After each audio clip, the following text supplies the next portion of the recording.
کہ کام نو نے کیا ہے لیکن باقیوں نے ان کو روکا نہیں ہے، تو باقیوں کا نہ روکنا وہ ایسا ہی ہے کہ گویا کہ وہ بھی اس گناہ کے اندر شریک ہے۔ تو مطلب یہ ہے شادی بیاہ ہے، خوشی غمی ہے، اور اسی طریقے سے ہمارے فیملی میٹرز ہیں، یہ تمام کے تمام معاملات جو ہیں وہ اسلامی تعلیمات کی روح سے ہی حل ہونے چاہیے۔ دنیا روٹتی ہے تو روٹ جائے، لیکن اللہ تعالی ناراض نہیں ہونے چاہیے۔ تو محترم بھائیوں، یہ اصلاح کا کام کرنا یہ صرف مسجد اور مدرسے کی ذمہ داری نہیں ہے، یہ صرف امام، قاری اور خطیب کی ذمہ داری نہیں ہے۔ لہٰذا ضرورت اس امر کی ہے محترم بھائیوں کہ ہم اس دور میں اسی نہج کے اوپر کام کریں کہ جس طرح نبی صلی اللہ علیہ وسلم نے صحابہ کرام کے ہمراہ برائی کے خلاف اور شر کے خلاف جو تحریک چلائی تھی، اور معاشرے کی اصلاح کے لیے جس نہج کے اوپر آپ نے کام کیا تھا، ضرورت ہے کہ ہم بھی اس کو اپنائیں۔ لیکن اس حوالے سے جتنی بھی کوششیں ہو رہی ہیں، وہ کہنے والے کی یہ بات سچ ثابت ہوتی ہے کہ مرض بڑھتا گیا جو جو دوا کی۔ ہر شخص سے کہتا ہے جی معاشرے کے اندر اصلاح ہونی چاہیے، اور جو برائیاں ہیں ان کو ختم ہونا چاہیے، لوگوں کے اندر جتنی بھی معاشرتی، معاشی اور اسی طریقے سے دیگر برائیاں ہیں ان کا خاتمہ ہونا چاہیے۔ لیکن اس کے ساتھ ساتھ آپ دیکھیے کہ آئے دن ان برائیوں کے اندر اضافہ ہوتا جا رہا ہے، تو اس کی وجہ کیا ہے، ہم نے اس کے اوپر غور کرنا ہے۔ اس میں سب سے بنیادی بات یہ ہے، وہ کہنے والا کہتا ہے کہ you can not build a building without a solid foundation. آپ مضبوط بنیادوں کے بغیر ایک عمارت تعمیر نہیں کر سکتے۔ تو اگر ہم چاہتے ہیں کہ معاشرے کے اندر خیر کا بول بالا ہو، تو اس کے لیے بنیاد یہ ہے کہ ہم خود درست ہوں۔ ہر شخص یہ چاہتا ہے کہ دوسرا درست ہو، لیکن وہ خود کو درست کرنے کے لیے تیار نہیں ہے۔ نبی صلی اللہ علیہ وسلم نے سب سے پہلا جو کام کیا وہ سیلف پیوریفیکیشن کے اوپر تھا، وہ تزکیہ نفس کے اوپر تھا، وہ اپنی اصلاح کے اوپر تھا، اور اس کے بعد پھر آپ نے معاشرے کو دیکھیے کس طرح تبدیل کر کے رکھ دیا چند برسوں کے اندر، کہ لکھنے والا ایک مستشرق ہے اور وہ اسلام سے بغض بھی رکھتا ہے، لیکن اس کے باوجود اپنی وہ کتاب کے اندر نبی کریم صلی اللہ علیہ وسلم کو 100 بہترین شخصیات میں پہلے نمبر پر قرار دیتا ہے۔ اس کی بنیادی وجہ یہ ہے کہ آپ نے سب سے پہلا کام تزکیہ نفس کے اوپر کیا ہے۔ آج ہمیں یہ دیکھنا ہے کہ کیا ہم جس طرح دوسروں کی اصلاح کے لیے فکر مند ہیں، کیا ہم خود اپنی اصلاح بھی کر رہے ہیں؟ سورہ مزمل اور سورہ مدثر کو پڑھیے۔ اللہ رب العالمین نے قرآن مجید میں کس انداز سے توجہ دلائی ہے۔ نبی صلی اللہ علیہ وسلم کو حکم کیا دیا؟ یا ایھا المزمل قم اللیل الا قلیلا، اے چادر میں لپٹنے والے، آپ رات کو قیام کریں مگر تھوڑا قیام کریں، نصفہ او انقص منہ قلیلا، آپ آدھی رات قیام کر لیں یا اس سے بھی کم کر لیں یا اس سے زیادہ کر لیں، قرآن مجید کو ٹھہر ٹھہر کر پڑھیں۔ ان ناشئۃ اللیل ہی اشد وطئا واقوم قیلا، یہ جو تہجد کی نماز ہے انسان کے تزکیہ نفس کے لیے ایک بہترین ہتھیار ہے۔ اللہ تعالیٰ نے قرآن مجید میں فرمایا ان ناشئۃ اللیل، یہ جو رات کے وقت اٹھنا ہے، بیدار ہونا ہے، یہ انسان کو نفس کو کچلنے کا بہترین ذریعہ ہے۔ اچھا، یہ تو ہے سورہ مزمل، اور اس کے بعد آپ دیکھیے سورۃ المدثر، وہاں پر اسلوب کیا اختیار کیا گیا ہے کہ یا ایھا المدثر قم فانذر، اے کمبل اوڑھنے والے اٹھیے اور ڈرائیے، اپنے رب کی کبریائی کو بیان کریں۔ تو پہلے کیا ہے کہ اللہ رب العالمین نے حکم کیا دیا ہے کہ پہلے اپنے نفس کی اصلاح اور اس کے بعد معاشرے کی اصلاح۔ ہمارے ہاں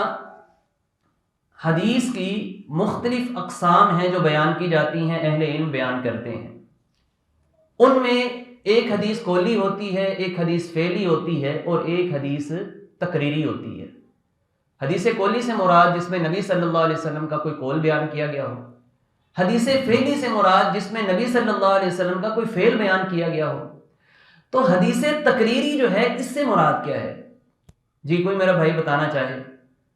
حدیث تقریری سے کیا مراد ہوتی ہے؟ کسی کے علم میں ہو؟ اللہ کے نبی کے سامنے کوئی کام ہو اور آپ اس پہ خاموشی اختیار کریں تو اس کو مطلب اجازت گردانی جائے گی کہ اللہ کے نبی نے اس پہ اعتراض نہیں کیا۔ جزاک اللہ، بھائی نے بتایا کہ وہ کام کہ جو نبی صلی اللہ علیہ وسلم کے سامنے کیا گیا، آپ نے اس کا حکم نہیں دیا، آپ کے سامنے کیا گیا اور آپ نے اس پر خاموشی اختیار کر لی، لہٰذا یہ عمل جو ہے یہ بھی ہمارے لیے دلیل ہوگا، اور باقاعدہ اس کو دلیل مانا جاتا ہے کہ نبی صلی اللہ علیہ وسلم کے سامنے کوئی کام ہوا، آپ نے اس پر خاموشی اختیار کر لی۔ سوال یہ ہے کہ حدیث تقریری ہمارے لیے دلیل کیوں ہے؟ یعنی نبی صلی اللہ علیہ وسلم نے اس کی تصدیق تو نہیں کی، آپ نے بول کر اس کی تائید تو نہیں کی، لیکن اس کے باوجود حدیث تقریری کو دلیل کیوں مانا جاتا ہے؟ اس کی وجہ یہ ہے محترم بھائیوں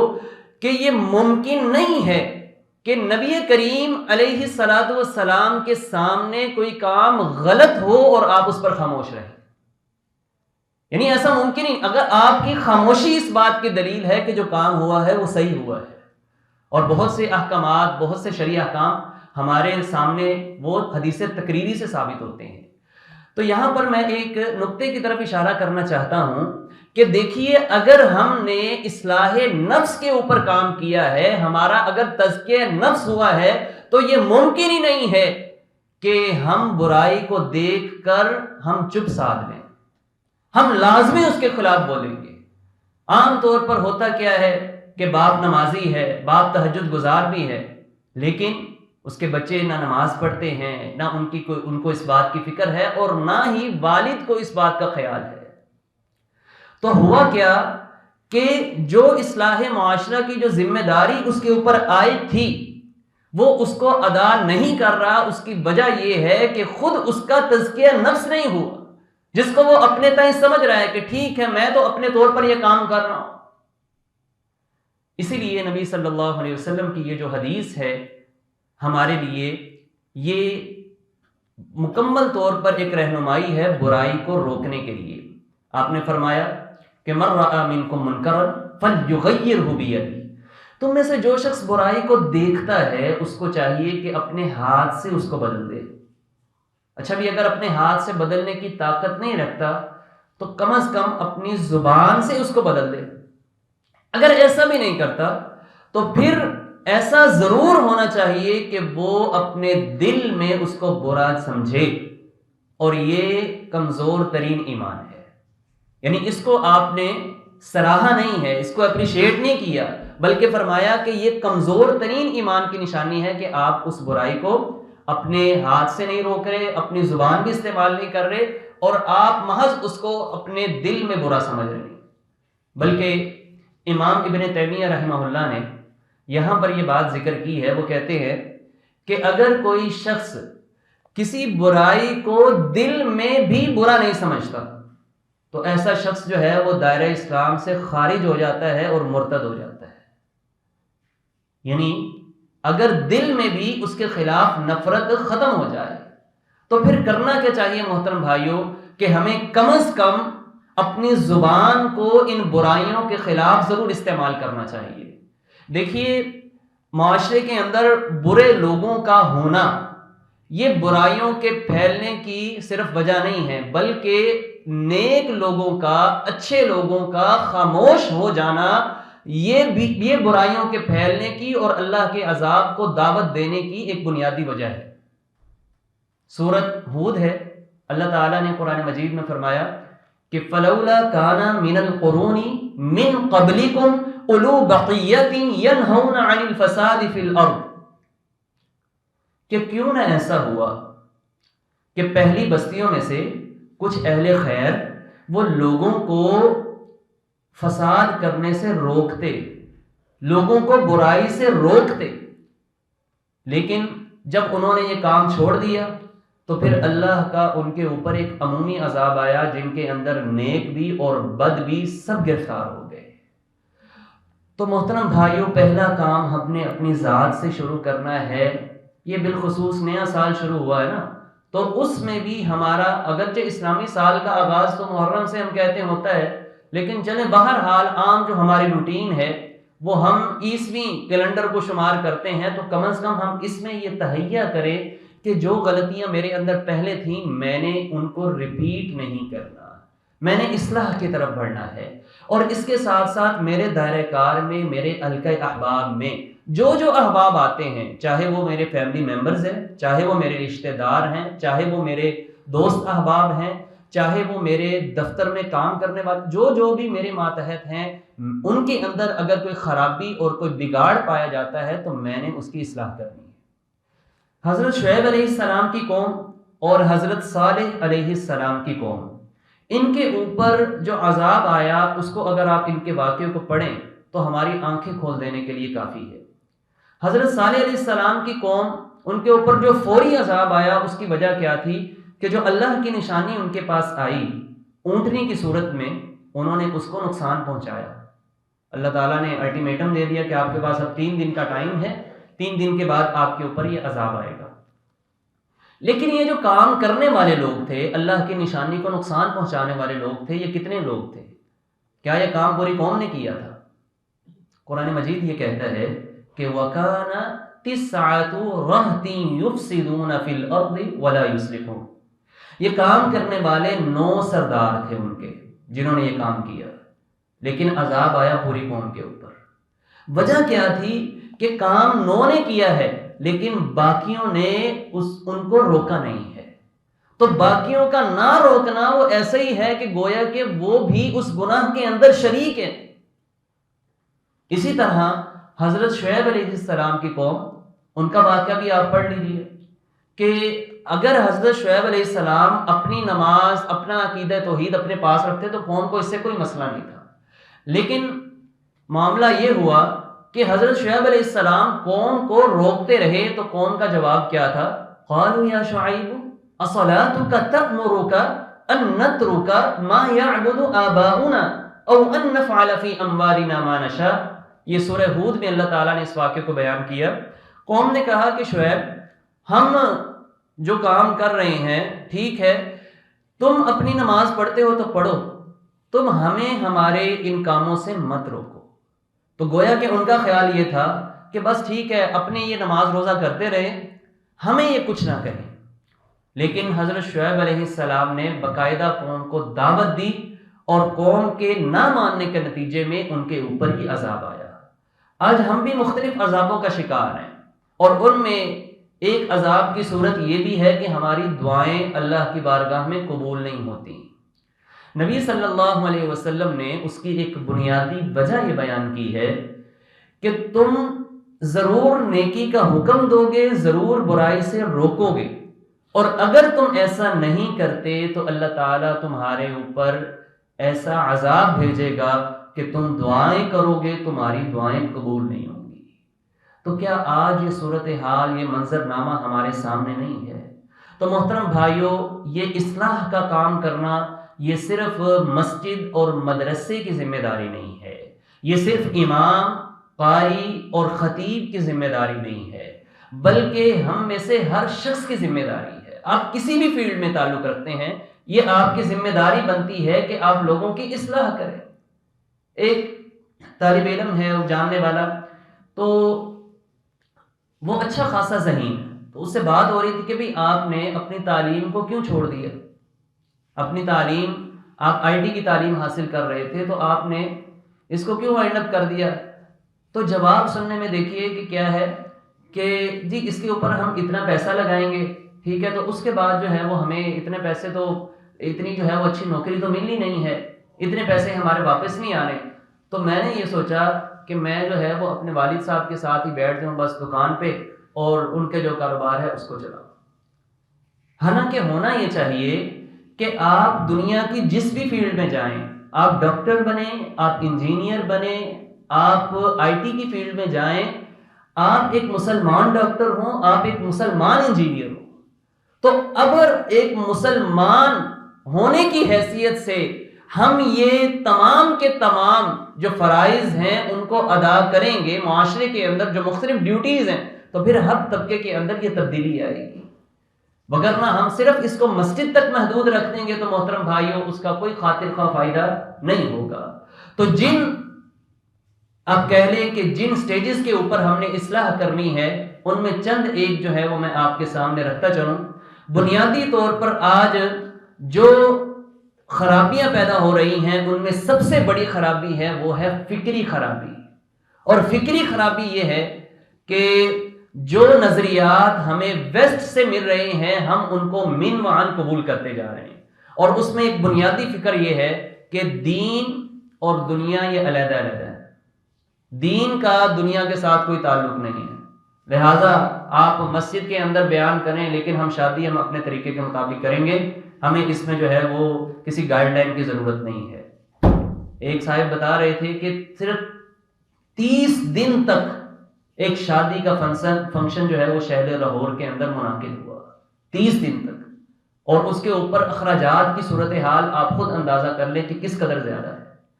تو مطلب یہ ہے شادی بیاہ ہے، خوشی غمی ہے، اور اسی طریقے سے ہمارے فیملی میٹرز ہیں، یہ تمام کے تمام معاملات جو ہیں وہ اسلامی تعلیمات کی روح سے ہی حل ہونے چاہیے، اور ہمارا اس کے اندر کردار کیا ہے وہ اصلاح کا ہونا چاہیے۔ کبھی یہ نہیں دیکھنا چاہیے کہ فلاں شخص ناراض ہو جائے گا، فلاں ناراض ہو جائے گا۔ سب سے بنیادی جو چیز ہمارے ذہن میں ہونی چاہیے وہ اللہ تعالیٰ کی محبت، اور نبی صلی اللہ علیہ وسلم کا یہ فرمان کہ جو اللہ کے لیے محبت کرے، اللہ کے لیے نفرت رکھے، اللہ کے لیے دے اور اللہ کے لیے روکے، ایسے شخص کا ایمان مکمل ہوتا ہے۔ دنیا روٹتی ہے تو روٹ جائے لیکن اللہ تعالیٰ ناراض نہیں ہونے چاہیے۔ تو اس حوالے سے یہ جو فکر ہے نا کہ دین کا دنیا سے کوئی تعلق نہیں ہے، نہیں محترم بھائیوں۔ اور پھر اسی طرح لوگ کہتے ہیں کہ جی دنیا داری بھی تو دیکھنی ہے نا، تو بھائیوں دین ہی ہمیں بتاتا ہے کہ دنیا کیسے گزارنی ہے اور آخرت کیسے گزارنی ہے۔ اس کے ساتھ ساتھ ہمیں یہ بھی دیکھنا ہے کہ آپس میں ہمارے جو اختلافات ہیں اور جو تفرقہ بازی ہے اس کو ہم نے ختم کرنا ہے، اور وہ اسی بنیاد پر ہو سکتی ہے کہ ہم سب اللہ تعالیٰ کو ماننے والے ہیں، ہم سب اللہ کے رسول صلی اللہ علیہ وسلم کو ماننے والے ہیں، قرآن مجید کو ماننے والے ہیں، احادیث کو ماننے والے ہیں۔ ہم ان چیزوں کے اوپر آپس میں اکٹھے ہو جائیں، ان چیزوں کے اوپر اکٹھے ہو جائیں تو ہمارے اکثر معاملات جو ہیں وہ حل ہو سکتے ہیں۔ اور اسی طرح میں بلکہ اس حوالے سے بڑی خوشی بھی ہوئی کہ ہمارے ہاں بھی یہ جو مساجد کا کردار ہے یہ بڑی اہمیت کا حامل ہے۔ یعنی نبی صلی اللہ علیہ وسلم کے دور میں مسجد جو ہے وہ ایک سپریم کورٹ کی حیثیت بھی اختیار کر رہی ہے، مسجد جو ہے وہ پارلیمنٹ کی حیثیت بھی اختیار کر رہی ہے، اہم فیصلے یہاں پر ہو رہے ہیں، مسجد جو ہے وہ GHQ کا کردار بھی ادا کر رہی ہے۔ تو الحمدللہ بھائیوں نے یہاں پر جو ایک کام جس کا آغاز کیا ہے تو یہ بڑا ایک خوش آئند ہے، اور آپ کہہ لیں کہ ایک کرن ہے نوید کی کہ جس کو ہمیں پورے معاشرے کے اندر لاگو کرنا ہے اور پھیلانا ہے کہ ہم مساجد کو ایک ایسے ادارے کے اندر تبدیل کریں کہ جہاں پر لوگوں کی نہ صرف دینی ضروریات بلکہ جو دنیاوی ضروریات ہیں وہ بھی یہاں سے حل ہوں۔ تو انشاءاللہ یہ ایک مسجد کا ایک بہت ہی مؤثر کردار ہے کہ جس حوالے سے ہم لوگوں کو دین کے ساتھ جوڑ سکتے ہیں، اور جو دیگر معاملات ہیں ہم لوگوں کے اصلاح کا ایک کہنے کے پیش خیمہ بن سکتے ہیں۔ تو محترم بھائیوں یہ چند ایک باتیں میں نے مختصراً وقت میں آپ احباب کے سامنے پیش کی ہیں کہ کبھی بھی ہم یہ نہ دیکھیں کہ فلاں ناراض ہو جائے گا، فلاں کا یہ مسئلہ ہے۔ یہ انبیاء کرام علیہم الصلاۃ والسلام کا یہ طریقہ کار رہا ہے کہ کبھی بھی وہ کسی غلط کام کے اوپر خاموشی انہوں نے اختیار نہیں کی، بلکہ جہاں پر موقع ملا ہے انہوں نے اصلاح کا کام کیا ہے۔ تو ہم بھی اپنی اصلاح کریں اور اس کے ساتھ ساتھ ہم دوسروں کو بھی اصلاح کرتے رہیں، اور اس کا آغاز ہم اپنے گھر سے، اپنے قریبی رشتہ داروں سے کریں۔ انشاءاللہ معاشرے کے اندر یہ تبدیلی آئے گی، وگرنہ یہ مذہبی پارٹیاں اور یہ سیاسی پارٹیاں اگر ہم ان سے یہ توقع رکھتے ہیں کہ یہ ہمارے اس سارے کے سارے حالات کو تبدیل کر دیں گے تو جب تک ہم خود نہیں بدلیں گے یہ تبدیلی ممکن نہیں ہے۔ اللہ رب العالمین ہمارے حال کے اوپر رحم فرمائے اور ہماری غلطیوں کوتاہیوں سے درگزر فرما دے، اور اللہ تعالی ہم سب کو دین کے اوپر چلنے والا اور دین کی دعوت کو عام کرنے والا بنا دے۔ اقول قولی ھذا استغفر اللہ لی ولکم ولسائر المسلمین۔